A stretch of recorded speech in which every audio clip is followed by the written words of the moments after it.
Thanks for tuning in today. I'm Dr. Nick, the Incrementalist. Join me as I seek out the small incremental changes being applied in other industries that we can learn from and that can be applied in healthcare. Can these changes bring immediate value, but also add up to the big improvements and revolution we need in healthcare? Come along with me to explore the possibilities. My innovative guests from around the globe have used small incremental improvements to achieve their moonshot. And today, I'm delighted to be joined by Geri and Zach Landman. They are both physicians in the Bay Area. Geri, Zach, thanks for joining me today. Thank you so much for having us, Nick. Happy to be here. So if you would, I always start every show the same way. I think it's important in your case, interesting story, but the background is always relevant, I find. Tell the listeners, if you would, what your story is to this point, how you arrived here, and what the steps were in getting here. Great. Well, so I'm Geri Landman. I'm a pediatrician in the Bay Area. I trained at Boston Children's and got an MPH at Berkeley, and, was going about my private practice until I got pregnant with our third daughter, Lucy, who is now 12 months old. Lucy's had quite an odyssey already in her short life. There were some potential abnormalities on prenatal ultrasounds that we were very reassured about. She was breech. She was the first of my daughters to be breech. And that seemed a little concerning, but she was born healthy and thriving. Around 4 months old, I noticed, being a pediatrician, that Lucy was a little hypotonic, that she had a little lower muscle tone than our other daughters. She, like our other daughters, loved food. She watched the spoon go back and forth from my plate to my mouth. And so I tried to sit her up in the boppy chair, and she just sort of flopped to the side a little bit. I said, okay, you're not ready for this. The same was true at 5 months. And so we went to the pediatrician and said, with maybe some of those prenatal concerns, would it be a good idea for us to see neurology? Got in to see neurology around 6 months, started physical therapy. The neurologist was very reassured by Lucy's exam, and she was improving greatly with physical therapy. The whole time being a smiley, interactive, laughing, chatting baby. She achieved sitting independently a little later than her sisters, around 7 months versus 6 months, but still. And then we went on this family vacation to Panama when Lucy was about 8.5 months old. And she got a little cold, some sort of viral illness, maybe a tummy bug, and things really went downhill. So whereas previously she could sit for 15 minutes, and play with her sisters, you'd sit her down and she'd just fall over to the side. She stopped eating solid foods. She'd previously been eating solid foods for about 2 months and just refused, turned her head to the side, arched her head backward. And probably most concerningly, just stopped making good eye contact, which was really worrisome. So we came home and talked to the neurologist. We actually wound up in the Stanford ER once, just concerned that maybe there was something like an intussusception, a telescoping of her bowel going on, and got a little workup then, and got sent home with follow-up. And I think, one theme that's a little bit important here is just, as a pediatrician, I always sort of question myself, as I think many moms do, am I crazy? Am I just being overly worried here? I think postpartum anxiety is a real thing, and there's a lot of parents who worry about a lot of things. And so I tried to kind of check myself and keep my own worries in mind and in check. But I emailed our neurologist finally and said, something seems very wrong here. So they decided actually to admit Lucy to the hospital in March for an expedited workup. And they did a very extensive workup, MRI with and without contrast, and EEG to look for seizures for over 24 hours, nerve conduction and EMG study of her muscles to see how the nerves were conducting electricity. as well as actually multiple spinal taps, LPs, lumbar punctures for neurotransmitters or possible infections. And everything was completely reassuring. But the neurologist who happened to be on service was actually a neurogeneticist, meaning trained in both neurology and genetics. And so, Lucy was getting better. The cold was going away. She was getting her strength back, not quite to her baseline, but they didn't have any further tests that they really could do other than some genetic testing. So they sent out very, very broad genetic testing. And we went home, and she returned to physical therapy and looked like she was back on her path, gaining skills, gaining ground day by day. But we got a text message, actual text message from that doctor on April 18th on a Monday around 3 p.m. that said, Lucy's genetic tests are back. We need to have a Zoom call. And what we learned in that call was that Lucy is missing a working good copy of something called her PGAP3 gene. It's a gene that makes a protein that helps connect cells to one another by placing things on the cell surface membrane. And that this condition was extremely rare. There's probably fewer than 50 kids worldwide with this disorder. The neurologist looked at us and said, without treatment, Lucy will never walk, she'll never talk, and she'll likely develop refractory, meaning untreatable seizures sometime in her childhood. And literally sitting on her lap was this smiling, cute, laughing baby that looked like all two of her older girls, like carbon copies, just blonde-haired, blue-eyed, smiley, chubby baby. And we just could not believe that to be true at the time. But they did follow-up testing, obviously, and full sequencing, and they tested our genetics as well. And we were both carriers for the two bad copies.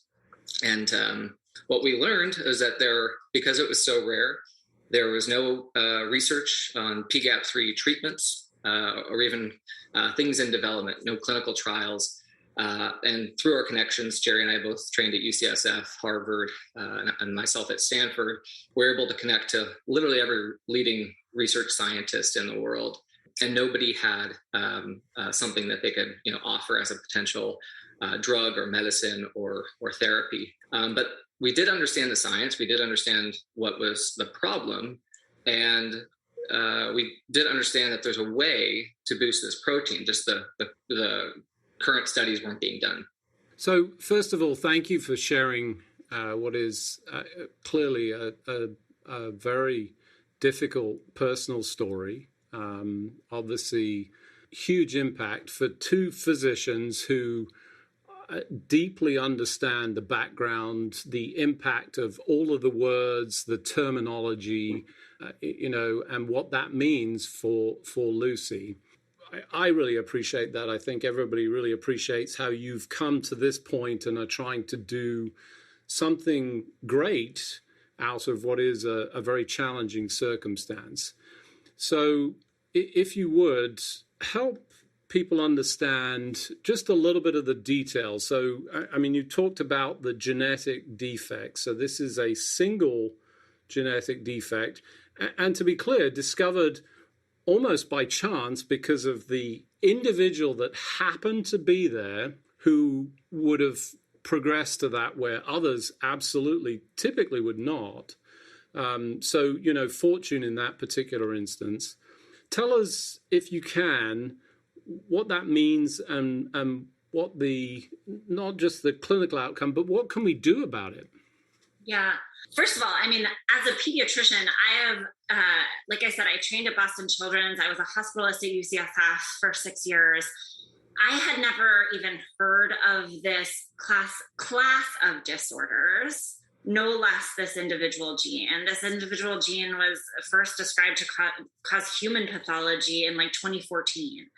And so we had some learning to do. Basically, it's an autosomal recessive mutation, meaning you only need one good copy of the gene to be neurotypical and live a normal life. Lucy doesn't have a good copy. She has two bad copies. one of which probably retains some function because she seems to be milder overall than some of the previously described cases in the literature. What the scientists think is that you need 50% of a working protein. That's why it's autosomal recessive to be normal and typical. Lucy may have 25, may have 30%. If she had 0, these kids are very, very ill and die within the first year of life and develop seizures and are very, very weak. So she clearly has some level of function because she has not yet developed any of the severe features of the disease. When we bring her to the playground or a park, she looks very similar to all the other 12 months old in terms of her tone, her smiling, her babbling, all of that. And so the key is to really get this protein to a sufficient level or working level as everybody else. So if I can try and put it into simplistic terms and make sure that this is correct, but it's a gene problem that is expressed with a single protein, and the absence of that protein is causing all of the downstream effects. And the replacement of that protein, if that were possible, is something that would be a fork in the road for Lucy and would mean essentially as close to a normal life as possible, albeit with that supplementation, if that were achievable or some way. Is that a fair summary? I think that's a fair summary. Just to expand off of that, we learned that there's a similar gene that makes a similar protein, not the same one as Lucy's, but on the same clinical pathway, doing similar types of things within the cell. Of a girl named Maggie, and at 8 years old, she could not walk. She was wheelchair bound, had significant medical issues, and they found actually a Japanese nerve pain medicine that just so happened to boost her protein by 400% or more in the cells if you give it to her, just like if you happen to give, simvastatin to something. And it helps your cholesterol, but it also will boost this protein just incidentally. We found that with the COVID-19 drugs that, things that are made for other things initially actually turn out to work really well for other aspects that maybe weren't their initial intent. And so they gave that medicine to Maggie and also a few other kids with her disorder. And the consequences were astounding. She began to walk. Her language exploded. And so that medicine went from never being used in the United States to a fast track phase combined 1 and 3 trial, which is basically the last stage of a clinical trial at Mayo Clinic, where they're getting this approved. And that went in a matter of months from nothing to potentially FDA approval of a medicine. So for those of you just joining, I'm Dr. Nick, the Incrementalist. Today I'm talking to Dr. Geri Landman and Dr. Zach Landman. We're talking about Lucy Landman, who has a specific genetic condition which causes an absence of a protein. We were just talking about the challenge and the potential therapies, and what you described was essentially a groundbreaking, life-changing therapy in a similar kind of disease process where you replace, using essentially a drug that had been used for other purposes in medicine. You have essentially gone about a process, and I think you have 2 threads to your approach. Obviously, one is very personal, and I think it's important to understand this for Lucy, that there is a need to find some solutions. Can you help people understand what are the possible solutions that are available or could be available, and what's that going to take? Yeah, I think there's a few buckets for families that have found themselves in a similar situation. One is to sort of try to understand the underlying pathophysiology and think about, are there any supplements that could help with this? In mitochondrial disorders, things that might help with reactive oxygen species, CoQ, vitamin E, things like that can sometimes be helpful. And that's sort of the easy box to check, right? We started B6 the day after we got Lucy's diagnosis because that's a supplement with very few side effects that's been shown to potentially help. The second bucket is the drug repurposing bucket that we've already talked about a little bit. And that's an amazing solution, because it's really the beginning of personalized medicine, I think. What we're doing is we've undertaken a project with a company called Prolara and Dr. Ethan Perlstein, whose company is actually here in the Bay Area. And he was the one who discovered the Japanese nerve pain medicine that Zach talked about before, basically by a process that's somewhat plug and play. So you take a person with a genetic disorder, or you could do, cells from a person that maybe didn't have an underlying genetic disorder, but had some other sort of pathophysiology. And you try to reproduce that defect using CRISPR or other technologies in simpler organisms. This protein, PGAP3, is highly conserved throughout evolution. That's how important it is that yeast have it. So you put it into yeast, you put it into worms, maybe zebrafish or Drosophila, all these organisms that we sort of learned about in college bio experiments. And you see if they look different than normal yeast or normal worms, or if they act differently. The zebrafish who have PGAP3, who live in Qatar, have seizures. They don't swim normally. So there's something similar going on there. And then you can test this battery of known drugs, known compounds, against those kind of avatars, people call them, these simpler organisms that have the same gene, and see if we can improve the phenotype. And then you can test them for safety.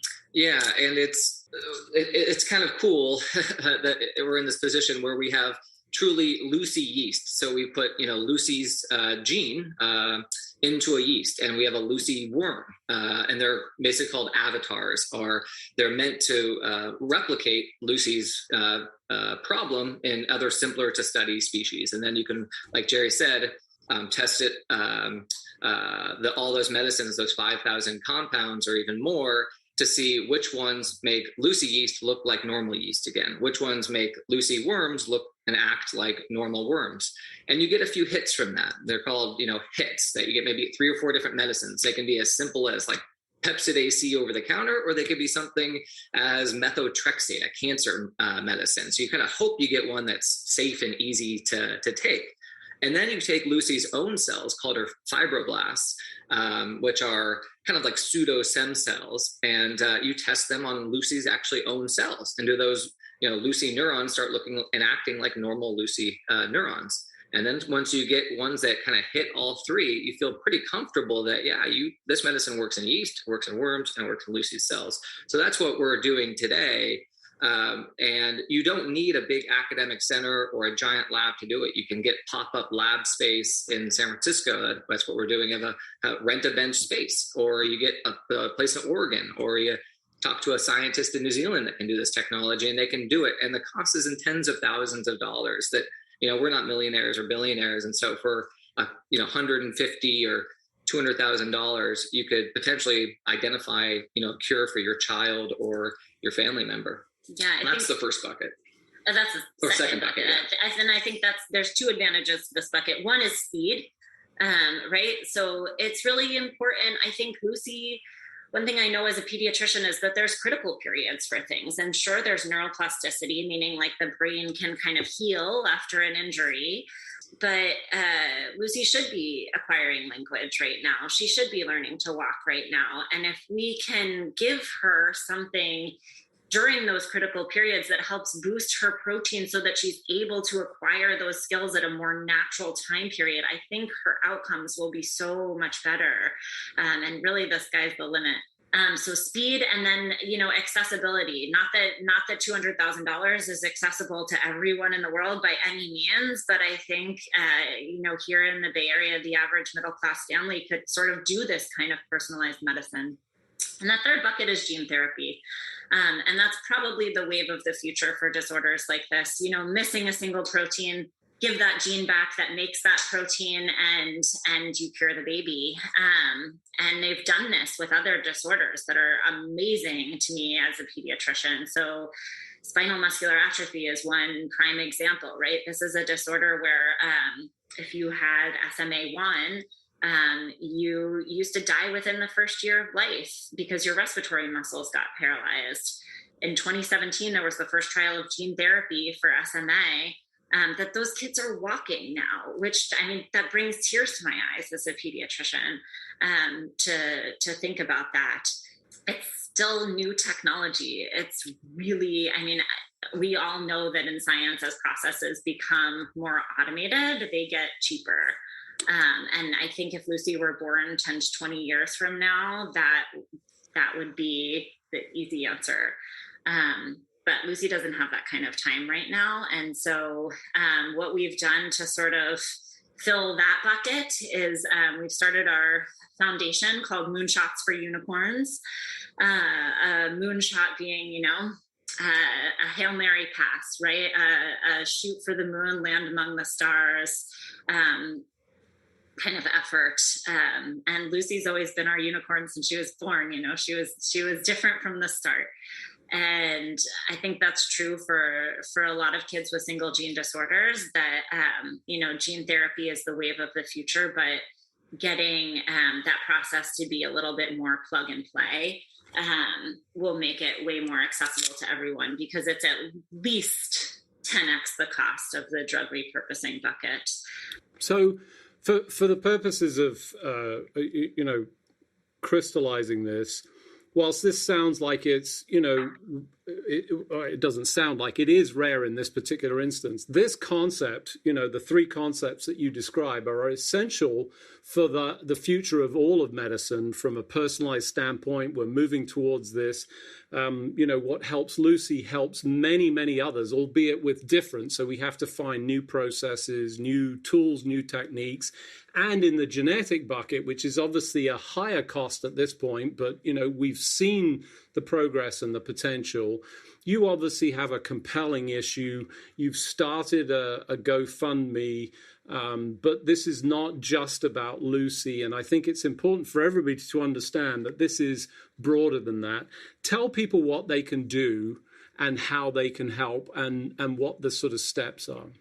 Yeah, exactly. So how gene therapy works is that you have a vector, and this particular vector, it's a viral vector. It's called AAV9, and you basically put the gene you want to give to the child that's missing or defective in that vector, and then it's a one-time infusion, either IV or intrathecal. It's a one-time thing, and they get it, and then the cells have that gene, and now they're making that protein on themselves.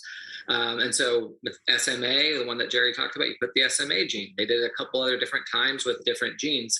But right now, the FDA considers each one kind of as 100% separate and different. You have to start from scratch. And so, but what we've learned from the scientists actually doing this is that if we can show a few more times to the FDA, you put a different gene in, it's safe, it's effective, it cures the child, then we can almost do it like the flu shot, where you change it up a little bit a year, you do some safety studies, and you can kind of plug and play. And so Moonshots is obviously starting with PGAP3, which is Lucy's disorder. But our goal is to first do PGAP3 and then all the other kind of single gene disorders until we can get the FDA to say, yes, let's plug and play. Because right now the cost is about $2.5 million. Per gene therapy. And at a minimum. And so right now the gene therapists have Lucy's cells. They've actually growing her pseudo stem cells, the fibroblast cells.